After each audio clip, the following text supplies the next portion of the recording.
മാസപ്പടി കേസിനെ സംബന്ധിച്ചിടത്തോളം എല്ലാ കാര്യങ്ങളും വ്യക്തമായിരിക്കുകയാണ്. ശശിധരൻ കർത്ത പറഞ്ഞിരിക്കുന്നത് പിണറായി വിജയനുമായിട്ടുള്ള അടുപ്പത്തിൻ്റെ പേരിൽ നൽകിയിട്ടുള്ള പണമാണ്, അതല്ലാതെ വീണ വിജയൻ നൽകിയിട്ടുള്ള ഒരു സേവനത്തിൻ്റെയും പേരിലല്ല മാസം തോറും കരിമണൽ കമ്പനി വീണയുടെ അക്കൗണ്ടിലേക്ക് പണം നൽകിയിട്ടുള്ളത് എന്നാണ്. ഇനി ശ്രീമാൻ പിണറായി വിജയൻ വ്യക്തമാക്കേണ്ടത്,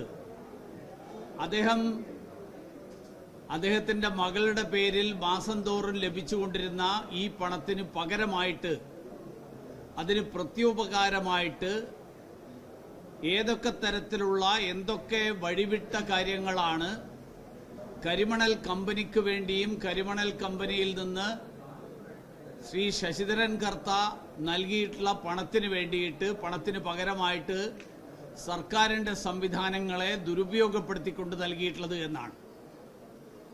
2024 നൽകിയ മൊഴിയാണ്, ഇഡിക്ക് നൽകിയ മൊഴിയാണ് ഇപ്പോൾ പുറത്തു വന്നിരിക്കുന്നത്.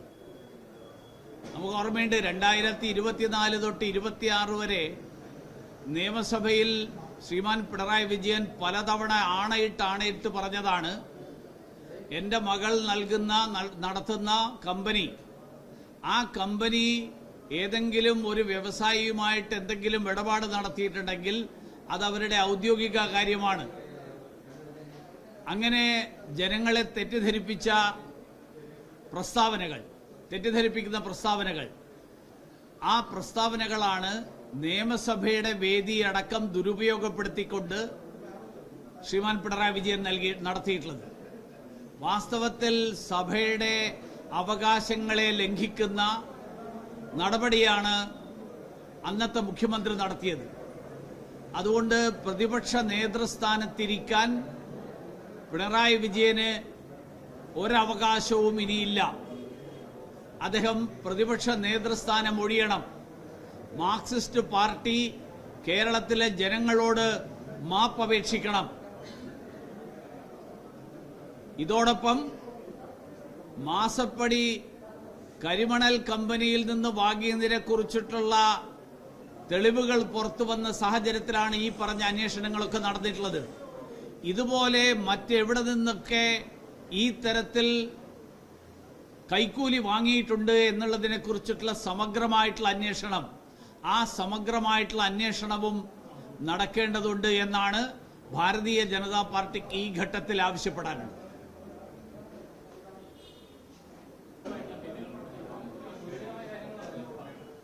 അതൊക്കെ ബന്ധപ്പെട്ട ആൾക്കാരോട് ചോദിച്ചു കഴിഞ്ഞാൽ കൃത്യമായിട്ടുള്ള മറുപടി കിട്ടുന്നില്ല.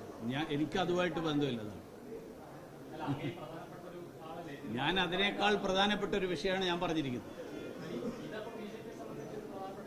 അല്ല, അത് BJPയിൽ ഉത്തരവാദപ്പെട്ട ആളുകൾ കൈകാര്യം ചെയ്യുന്ന ആൾക്കാരുണ്ട്, അത് അവർ കൈകാര്യം ചെയ്യും. കാരണം ഈ കാര്യത്തെക്കുറിച്ച് എനിക്ക് എന്തെങ്കിലും പറയാനുണ്ടെങ്കിൽ അത് ഞാൻ ബന്ധപ്പെട്ട പാർട്ടി വേദികളിൽ ഞാൻ പറയും. അത് മാധ്യമപ്രവർത്തകരോട് പറയേണ്ടതല്ല. അതുകൊണ്ടാണ് ഞാൻ പറഞ്ഞല്ലോ അതിനെക്കുറിച്ച്.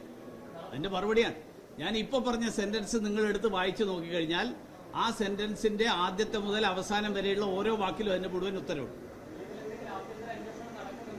പറഞ്ഞ ഉത്തരം ഞാൻ വീണ്ടും ആവർത്തിക്കണം, ഒന്നും കൂടെ റെക്കോർഡ് ചെയ്ത് കേൾപ്പിച്ച.